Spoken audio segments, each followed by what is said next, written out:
This next video, we're going to show you how to prepare Schedule B, the personal property schedule, using Genesis bankruptcy software. Video number one, we showed you how to do the voluntary petition. We created a client by the name of James T. Albert, a hypothetical client for the purposes of demonstration. Video number two was Schedule A, the real property. Now we're going to go back and open up Mr. Albert's file. And just for your purview, there's the information that we presented in the last video. So, and then we did the real property. We gave him two properties: his house and a timeshare. A very typical kind of a debtor. Filing for bankruptcy. Now in bankruptcy, it is most important that you disclose everything that you own. And on Schedule B, you will disclose all of your personal property, whether it be intangible or tangible personal property. Intangible basically means accounts, bank accounts, rights to receive property such as lawsuits against people, inheritance of property that may be received under a will of someone that's died prior to the filing of the case, so on and so forth. So let's get started. All we do is click on Schedule B. Now the first category of personal property usually is the cars and so on and so forth. Most everybody has some kind of a car. So with the drop-down menu on the type of property that we want to work on right now, it's the car thing. So the drop-down menu on that category, we press OK. And we'll go to adding some property for Mr. Albert. We'll give him a Dodge. A lot of people filing for bankruptcy seem to have Dodges for some reason. We'll make it a Ram pickup. And we'll make it a 2015. Let's say it's a decent car. It's got 60,000 miles on it. Property value $12,000. Value that you own. Now this is not the value, not your equity in the property after the loan. This is the actual property value. If there is more than one person on the title, then you divide by 2. 3 people divide by 3, etc. So the value you own is $12,000. And we better correct that because it's not worth $120,000. $12,000. You can put down other information if you want. If it's an older car, you might say it's got some rust or body damage or whatever. Owned by Mr. Albert alone, and we'll add this property. Now let's also give him one other vehicle. We'll give him a Harley Davidson. A V-Rod, 2003, mileage 18,000, property value $4,500. Again, let's say he owns it. He's the only owner. Then it's $4,500. Okay, so now we got the motor vehicles out of the way. And we go back to the drop-down menu. We want to carefully go through all of these different things here, and Mr. Albert seems like kind of a yuppie kind of a guy. He lives in New York City. He owns a timeshare. Let's give him a boat too. Let's give him a Pearson sailboat. Year 1980. Property value $6,000. Let's make it a 28-footer. It's a 28-foot offshore class boat.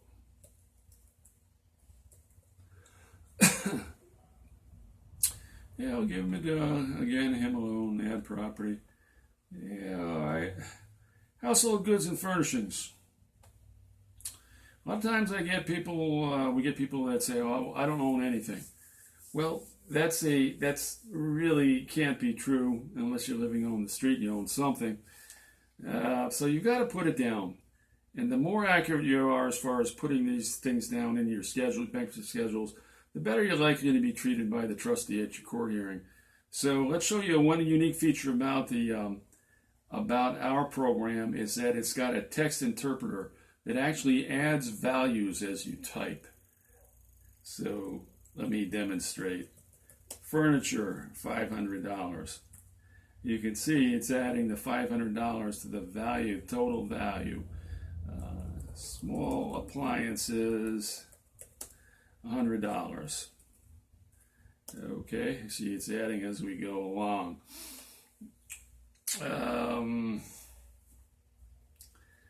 Household goods and furnishings, wall pictures, $100. Fridge and stove, $500. Okay. Anything that is in the household that's more than attached by more than a plug-in connection, attached only by a plug-in connection, basically, is household goods and furnishings. If it is something that is attached by nut and bolt connections or fixed connections, such as hot water heaters, water softeners, and so on and so forth, that's part of the value of your real property. So here, as you can see, we came up with $1,200, and the program did that for us automatically.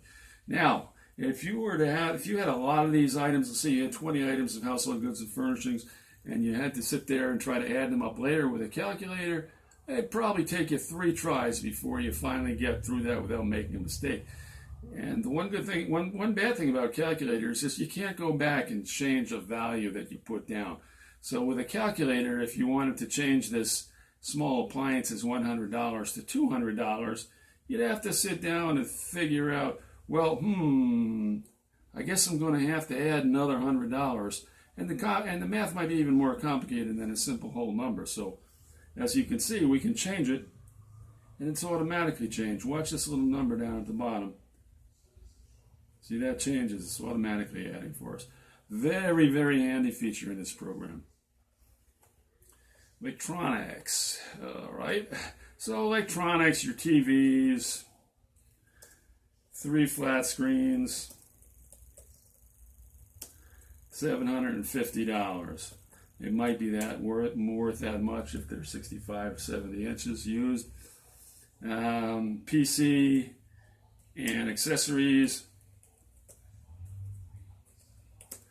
$250. And as you see, the program's doing the adding for us right as we're typing. iPhone, $200, and so on. All right, there's our electronics. Now, the next category, collectibles. Well, a lot of people don't have collectibles. Equipment for sports and hobbies. Okay, you probably have something, but maybe not. Let's say you have some golf clubs. Put them down here. $250. All right, so let's say we notice we just made a typo. We made a capital L. Very easy to change it. We don't have to use a pen and paper. We don't have to change it across 5 different pieces of paper. All we do is change it here. Edit.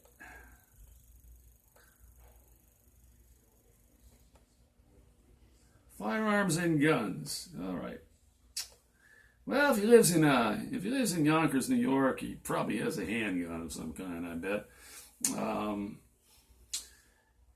And a lot of people live upstate will have a variety of different guns. And one of the things that the trustees always warn debtors about filing for bankruptcies, you got to remember to tell us about your guns, because so many people suddenly decide to sell their guns right before they file for bankruptcy. It's a bad idea because you've got to disclose everything that you own. And we'll show you later on how you can exempt things like this so you can keep them. But we want to tell the trustee what these guns are, because the different types of guns have a wide variety of values. So let's say Smith & Wesson 38 special. All right. I don't know what it's worth, but let's say it's worth $500. Handguns can be kind of expensive. Browning shotgun, $250, and so on. And again, the programs, the text interpreter is adding for us as we type. All right. Clothes. Everybody's got clothes. If you walk into the meeting of the creditors with clothes on and you don't put it down on your bankruptcy case, the trustee's going to know you're a liar. So put down everyday clothes. $100.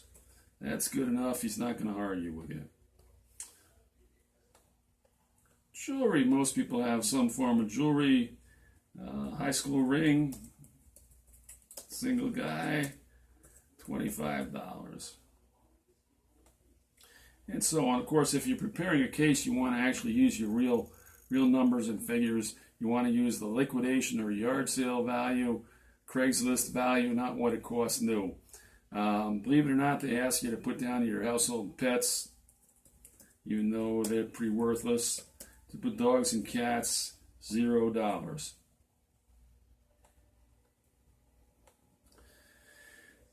Any other personal property that you didn't already list? Well, probably a yard tractor.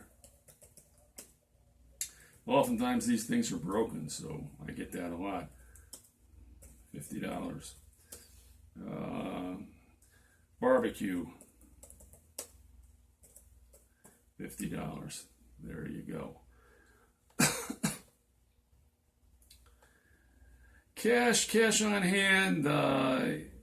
Well, if you have cash on hand on the day that you file it, then you want to put that down. We're not actually going to go and add every single type of property that's on the list, but we'll show you how to do it. Deposits of money. This is where you put down your bank accounts.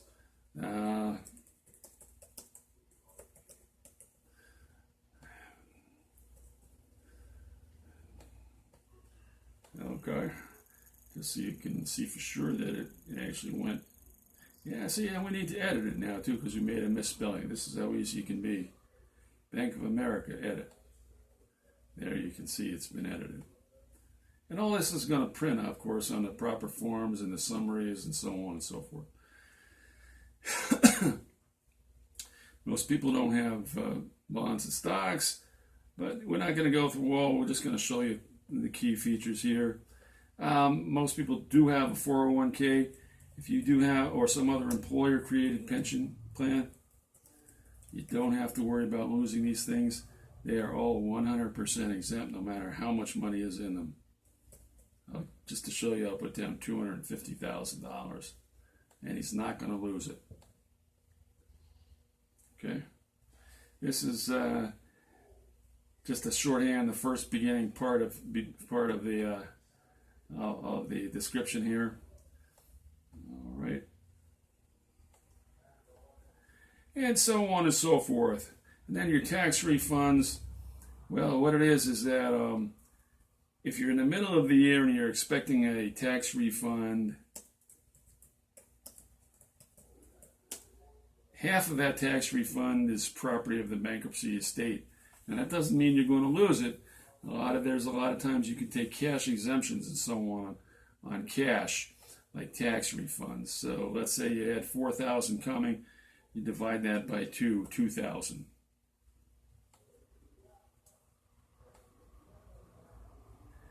And that's about it. Another point to look at here is these days you may be claiming in a class action lawsuit of some kind that you don't even know about. But if you do happen to know about it,